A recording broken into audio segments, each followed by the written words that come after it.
अस्सलामुअलैकुम, आप देख रहे हैं के न्यूज़ HD। में हूँ हारिस अली शाह गिलानी। चलते हैं आज की अहम खबरों की तरफ।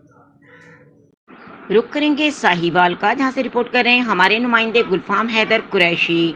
स्मॉल इंडस्ट्री स्टेट में कॉस्मेटिक्स फैक्ट्री में आग लगने का वाकया। एक बार फिर आपको बताते चलें, स्मॉल इंडस्ट्री स्टेट में कॉस्मेटिक्स फैक्ट्री में आग लगने का वाकया। जिला इंतजामिया ने इत्तला मिलते ही इमदादी कार्रवाइयां शुरू कर दी। डिप्टी कमिश्नर मोहम्मद अवैस मलिक ने मौके पर पहुंचकर इमदादी कामों की निगरानी की।